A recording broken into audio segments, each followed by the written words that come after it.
এই মুহূর্তে আবহাওয়া দপ্তরের গুরুত্বপূর্ণ খবর। আজও বাংলার বিভিন্ন জেলায় বজ্রপাত সহ ব্যাপক ঝড় বৃষ্টির সম্ভাবনা রয়েছে। একাধিক জেলায় শিলাবৃষ্টির আশঙ্কা রয়েছে বলে জানিয়েছে আবহাওয়া দপ্তর। এই মুহূর্তে বঙ্গোপসাগরে তৈরি হয়েছে ঘূর্ণাবর্ত। পাশাপাশি উত্তর পশ্চিম ভারত থেকে ধেয়ে আসছে শক্তিশালী পশ্চিমী ঝঞ্ঝা, যার কারণে গতকালও দক্ষিণবঙ্গের বিভিন্ন জেলায় বিক্ষিপ্ত ঝড় বৃষ্টি লক্ষ্য করা যায়। আজকেও দুপুরের পর থেকে বাংলার আবহাওয়ায় বড়সড় পরিবর্তন ঘটতে চলেছে। একাধিক জেলায় শিলাবৃষ্টির সঙ্গে ব্যাপক বজ্রপাত এবং দমকা ঝড়ো হাওয়া ঘন্টায় সর্বোচ্চ 50 থেকে 60, কোথাও কোথাও 70 কিলোমিটার গতিবেগে কালবৈশাখী ঝড় বইতে পারে বলে আশঙ্কা রয়েছে। তো আজ হচ্ছে 31শে মার্চ মাসের শেষ দিন। আজ মঙ্গলবার। দেখে নেব আজ সারাদিন আবহাওয়া কেমন থাকবে, আজকে কোন কোন জেলাগুলিতে ঝড় বৃষ্টির সম্ভাবনা রয়েছে, কোন কোন জেলাগুলিতে হতে পারে ভারী বৃষ্টি, আর কোথায় কোথায় শিলাবৃষ্টির আশঙ্কা রয়েছে। বিস্তারিত জানতে অবশ্যই ভিডিওটিকে শেষ পর্যন্ত দেখবেন। এই মুহূর্তে আপনি কোন জেলা থেকে দেখছেন অবশ্যই আপনাদের জেলার নামটি আমাদের ভিডিওর কমেন্ট বক্সে লিখে জানাবেন, এবং আপনাদের জেলার আবহাওয়ার আপডেটগুলি প্রত্যহ সকালে পাওয়ার জন্য অবশ্যই আমাদের এই চ্যানেলটিকে সাবস্ক্রাইব করে রাখবেন। আসুন দর্শক বন্ধুরা, সরাসরি আমরা চলে যাব উপগ্রহ চিত্র অর্থাৎ স্যাটেলাইটে। দেখে নেব এই মুহূর্তে সমগ্র বাংলার আকাশের পরিস্থিতি এক নজরে। তো দেখা যাচ্ছে আজকে সকাল থেকেই বাংলার বিভিন্ন জেলায় কিন্তু আকাশ মেঘাচ্ছন্ন রয়েছে। আজকে মূলত আমরা দেখতে পাচ্ছি যে পশ্চিমবঙ্গ এবং বাংলাদেশের বিভিন্ন জেলাতে আকাশ এই মুহূর্তে মেঘলা রয়েছে। বিশেষ করে পশ্চিমবঙ্গের ক্ষেত্রে আমরা দেখতে পাচ্ছি উত্তরবঙ্গের প্রায় সব জেলা, আলিপুরদুয়ার, কোচবিহার, জলপাইগুড়ি, দার্জিলিং, কালিম্পং, 2 দিনাজপুর, মালদা জেলা। তার পাশাপাশি দক্ষিণবঙ্গের ক্ষেত্রে আমরা দেখতে পাচ্ছি মুর্শিদাবাদ জেলা, সমগ্র মুর্শিদাবাদ জেলা, তার সঙ্গে বীরভূম জেলার সমগ্র বীরভূম জেলা, পূর্ব বর্ধমান, পশ্চিম বর্ধমানের কিছু এলাকা, তার পাশাপাশি নদিয়ার বিভিন্ন এলাকাতে আকাশ মেঘলা রয়েছে। চন্দননগর, কলকাতা অর্থাৎ হাওড়া, হুগলি, কলকাতার আশপাশের এলাকাতে আকাশ মেঘলা রয়েছে সকালের দিকে। পাশাপাশি আমরা দেখতে পাচ্ছি বাংলাদেশের সমগ্র কম বেশি বিভাগেই আকাশ কিন্তু মেঘলা। রংপুর, রাজশাহী, ঢাকা, ময়মনসিংহ, সিলেট, খুলনা, চট্টগ্রাম এবং বরিশালের কিছু কিছু এলাকায় আকাশ সামান্য পরিষ্কার রয়েছে। তবে বেলার দিকে গিয়ে আজকে বেলার দিকে গিয়ে দেখা যাচ্ছে যে দক্ষিণবঙ্গের বিভিন্ন জেলাতে আকাশ পরিষ্কার হলেও দুপুরের পর থেকে, অর্থাৎ একটু বেলার দিকে আকাশ সামান্য পরিষ্কার হলেও আবারও দুপুরের পর থেকে বিকালের মধ্যে বা বিকালের দিক থেকে সন্ধ্যার মধ্যে, এই সময়ের মধ্যে আকাশে বজ্রগর্ভ মেঘ সঞ্চারিত হবে দক্ষিণবঙ্গের কম বেশি সব জেলাতেই। এর ফলে সেখান থেকে কিন্তু ব্যাপক ঝড় বৃষ্টির আশঙ্কা রয়েছে। আমরা দেখে নেব আজকে কোন কোন জেলাগুলিতে ঝড় বৃষ্টির সম্ভাবনা রয়েছে, তারপর আমরা আগামী 5 দিনের আবহাওয়ার আপডেট আপনাদের জানাবো আজকের এই ভিডিওতে। তো এই মুহূর্তে আমরা দেখতে পাচ্ছি আজকে 31 তারিখ, আজকে বিক্ষিপ্তভাবে ঝড় বৃষ্টি আছড়ে পড়তে পারে বিশেষ করে দক্ষিণবঙ্গের কম বেশি সব জেলায়। তার মধ্যে কিছু কিছু এলাকায় ঝড় বৃষ্টির মাত্রা একটু বেশি থাকতে পারে, যেমন আমরা দেখতে পাচ্ছি বর্ধমান, কুলপি, বিষ্ণুপুর, সোনামুখী, ঘুষকরা এই বেল্টে কিছুটা ঝড় বৃষ্টির পরিমাণ একটু বেশি হতে পারে। এর পাশাপাশি আমরা দেখতে পাচ্ছি যে উত্তর 24 পরগনা জেলার বিভিন্ন এলাকায় ঝড় বৃষ্টির মাত্রা বেশি থাকতে পারে, 10 থেকে 12 মিলিমিটার বৃষ্টি এবং তার সঙ্গে ব্যাপক বজ্রপাতের আশঙ্কা রয়েছে এবং ঝড়ো হাওয়া বইতে পারে, কালবৈশাখী ঝড় আছড়ে পড়তে পারে।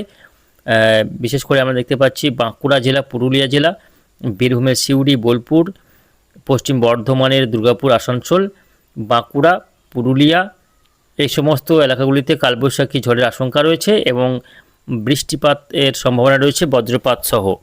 এদিকে বর্ধমান, আরামবাগ, শান্তিপুর, চন্দননগর, কলকাতা, কোলাঘাট, হলদিয়া, বারিপদ, বালাসর অর্থাৎ উড়িষ্যা সহ উড়িষ্যা লাগোয়া এলাকাগুলিতেও ঝড় বৃষ্টির সম্ভাবনা রয়েছে আজকে। উত্তরবঙ্গে আকাশ মেঘলা থাকলেও আজকে উত্তরবঙ্গে বৃষ্টির তেমন খুব একটা সম্ভাবনা নেই। আকাশ মেঘলা থাকবে বটে, তবে উত্তরবঙ্গের জেলাগুলিতে ঝড় বৃষ্টির সম্ভাবনা খুবই কম। বৃষ্টি হলেও মূলত ছিটেফোঁটা হালকা বৃষ্টির সম্ভাবনা রয়েছে, তবে বজ্রপাতের কোনো সতর্কবার্তা দেওয়া হয়নি এবং ঝড়ের কোনো আশঙ্কা নেই। ঝড় হতে পারে দক্ষিণবঙ্গের বেশিরভাগ জেলাতে ঝড় হতে পারে, যদিও একটি জেলার সর্বত্র বা সব এলাকা জুড়ে নয়, কোথাও কোথাও ঝড় হতে পারে, কোথাও কোথাও শিলাবৃষ্টি হতে পারে। বিক্ষিপ্তভাবে শিলাবৃষ্টির আশঙ্কা থাকছে, তার মধ্যে সম্ভাবনা বেশি রয়েছে বাঁকুড়া, পুরুলিয়া, বীরভূম, পশ্চিম বর্ধমান এবং ঝাড়গ্রাম এই জেলাগুলিতে শিলাবৃষ্টির ঘটনা ঘটতে পারে। এর পাশাপাশি আমরা দেখতে পাচ্ছি বাংলাদেশের ক্ষেত্রে খুলনা, বরিশাল বিভাগে ঝড় বৃষ্টির প্রকোপ বেশি থাকতে পারে। এছাড়াও ফিরোজপুর, কাউখালী, বরিশাল, ভোলা, এদিকে রায়পুর, চৌমুহানি এবং মাদারীপুর, যশোর, নড়াইল, ফরিদপুর, ঢাকা, মেহেরপুর, কুমিল্লা, কাপাসিয়া এই সমস্ত এলাকাগুলিতে বিক্ষিপ্ত হয়ে ঝড় বৃষ্টি আছড়ে পড়তে পারে। ত্রিপুরাতে ব্যাপক ঝড় বৃষ্টি হতে পারে আজকে 31শে মার্চ। এদিকে এই যে ঝড় বৃষ্টির সম্ভাবনা তৈরি হচ্ছে তার মূল কারণ হচ্ছে বঙ্গোপসাগরের ঘূর্ণাবর্ত। বঙ্গোপসাগরে যে ঘূর্ণাবর্তটি অবস্থান করছে সেই ঘূর্ণাবর্তের প্রভাবে প্রচুর পরিমাণে আর্দ্রতাপূর্ণ বাতাস ঢুকছে উপকূলীয় এলাকা দিয়ে দক্ষিণবঙ্গের জেলাগুলিতে। অন্যদিকে আরব সাগরে একটি ঘূর্ণাবর্ত রয়েছে যেখান থেকে সরাসরি গরম বাতাস সেটাও কিন্তু ঢুকে পড়ছে পশ্চিম ভারত হয়ে, সেটা সরাসরি চলে আসছে একেবারে পূর্ব ভারতে, পশ্চিমবঙ্গ, বাংলাদেশের দিকে ধেয়ে আসছে এই শুকনো গরম বাতাস। এই যে আরব সাগরের বাতাস এটা কিন্তু প্রথমে আর্দ্রতাপূর্ণ হলেও পরবর্তীতে যখন এটা একটা ভারত ভূখণ্ডের মধ্য ভারত পেরিয়ে যখন এটা পূর্ব দিকে আসছে তখন এর মধ্যে জলীয়বাষ্প অনেকটাই কমে যাচ্ছে, ফলে বাতাস শুকনো হয়ে যাচ্ছে। এর পাশাপাশি উত্তর ভারত থেকেও যে শুকনো হাওয়া নেমে আসছে সেটাও এর সঙ্গে মিশ্রিত হয়ে বাতাসটা পুরোপুরি কিন্তু শুকনো হয়ে যাচ্ছে, ড্রাই হয়ে যাচ্ছে এই বাতাস। যখন এই ড্রাই বাতাস এই বঙ্গোপসাগরের আর্দ্রতার সঙ্গে মিশ্রিত হচ্ছে তখন কিন্তু এখানে ব্যাপক বজ্র গর্ভ মেঘের সঞ্চার ঘটছে, যা থেকেই হঠাৎই বিকেলের দিকে কিন্তু ঝড় বৃষ্টির সম্ভাবনা দেখা দিচ্ছে। এছাড়াও এর সঙ্গে আরও একটি সিস্টেম যোগ হচ্ছে যেটা হচ্ছে পশ্চিমী ঝঞ্ঝা। এটা এই মুহূর্তে উত্তর ভারত থেকে নেমে এসেছে একেবারে পাহাড়ি এলাকা ধরে, হিমালয়ের পাহাড়ি এলাকা ধরে নেমে আসছে এই পশ্চিমী ঝঞ্ঝা, যেটা এই মুহূর্তে কিন্তু বিহারে ঢুকে পড়েছে। এর ফলেই কার্যত বিহার, ঝাড়খণ্ড লাগু এলাকাগুলিতে এই বিক্ষিপ্ত ঝড় বৃষ্টির সম্ভাবনা রয়েছে। উত্তরবঙ্গে কিন্তু বৃষ্টির সম্ভাবনা থাকছে আগামী দুদিন। এই সমস্ত কারণে কিন্তু ঝড় বৃষ্টির সম্ভাবনা তৈরি হচ্ছে। গতকাল আমরা দেখেছি দক্ষিণবঙ্গের বিভিন্ন জেলায় বিক্ষিপ্ত ঝড় বৃষ্টি বিকেলের দিকে, কোথাও কোথাও সন্ধ্যা রাত্রে ঝড় বৃষ্টি লক্ষ্য করা যায়। আর আগামীকাল থেকে আবহাওয়া কেমন থাকবে দেখে নেব। আগামীকাল এপ্রিলের প্রথম দিন, এপ্রিলের শুরু থেকেই আবহাওয়াতে বড়সড় পরিবর্তন ঘটার কথা আগেও বলেছিল আবহাওয়া দপ্তর, সেরকমই আমরা দেখতে পাচ্ছি আগামীকাল থেকে আবহাওয়াতে পরিবর্তন ঘটবে। আগামীকাল থেকে ঝড় বৃষ্টির যে প্রকোপ সেটা কিন্তু কমতে থাকবে। আগামীকাল সেভাবে আর ঝড় বৃষ্টির সম্ভাবনা থাকছে না। তবে এর পরিবর্তে কী হবে, যদিও কিছুটা বিক্ষিপ্ত বৃষ্টি হতে পারে উপকূলীয় জেলাগুলিতে, মেদিনীপুর, 24 পরগনা, বাংলাদেশের খুলনা, বরিশাল, চট্টগ্রামে কোথাও কোথাও হালকা বৃষ্টি হতে পারে, যদিও দুর্যোগপূর্ণ আবহাওয়ার কোনো আশঙ্কা আগামীকাল থেকে থাকছে না। তবে আগামীকাল থেকে আবহাওয়া কিন্তু শুকনো, আগামীকাল থেকে আবহাওয়া কিন্তু আর্দ্রতাকর হতে পারে এবং তাপমাত্রা অনেকটাই বাড়বে। তাপমাত্রা বেড়ে একটা অস্বস্তিকর আবহাওয়া তৈরি করতে পারে এবং খুব সম্ভাবনা রয়েছে যে এপ্রিলের 7 তারিখ বা 8 তারিখ থেকে লু হাওয়া বইতে পারে, ফলে বাতাস আরও গরম হবে এবং একটা চরম ভোগান্তিকর আবহাওয়া তৈরি হতে পারে। সকাল হতেই কিন্তু প্রচণ্ড গরম শুরু হয়ে যাবে, অস্বস্তিকর আবহাওয়া শুরু হয়ে যাবে। তবে বৃষ্টি হচ্ছে কিনা আগামী 4-5 দিনের মধ্যে দেখে নেব। আগামীকাল বৃষ্টির সম্ভাবনা কম।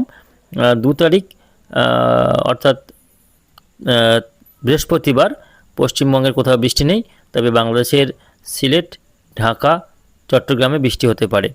3 তারিখে পশ্চিমবঙ্গ, বাংলাদেশ কোথাও ঝড় বৃষ্টির সম্ভাবনা নেই। 4 এপ্রিল শনিবার ঝড় বৃষ্টির কোনো সম্ভাবনা নেই। 5 তারিখে রবিবার দিন, আগামী রবিবার কোথাও ঝড় বৃষ্টির সম্ভাবনা থাকছে না। 6 তারিখ থেকে কিছুটা ঝড় বৃষ্টি আবার শুরু হতে পারে উপকূলীয় জেলাগুলিতে, পশ্চিমবঙ্গ এবং বাংলাদেশের উপকূলীয় জেলাগুলিতে আগামী 6 থেকে আবার বৃষ্টি শুরু হতে পারে। 6, 7, 8 এই দিনগুলিতে আবার ঝড় বৃষ্টি হতে পারে। তবে তার আগে কিন্তু তাপমাত্রা অনেকটা বেড়ে একটা অস্বস্তিকর আবহাওয়া তৈরি হতে পারে। আবারও কিন্তু মাথা চাড়া দিতে পারে সেই অস্বস্তিকর আবহাওয়া। ব্যাপক গরম শুরু হয়ে যাবে এপ্রিলের শুরু থেকে। এপ্রিল মাস পড়তেই ব্যাপক গরম শুরু হয়ে যাবে, অস্বস্তিকর আবহাওয়া তৈরি হবে। ফলে এবার কিন্তু গরমের জন্য তৈরি হতে হবে। বাড়ি থেকে বেরোবার সময় অবশ্যই সাবধানে বেরোতে হবে, কেননা অস্বস্তিকর আবহাওয়া কিন্তু আগামী কয়েকদিনের মধ্যেই শুরু হতে চলেছে, তাপপ্রবাহ শুরু হয়ে যাবে।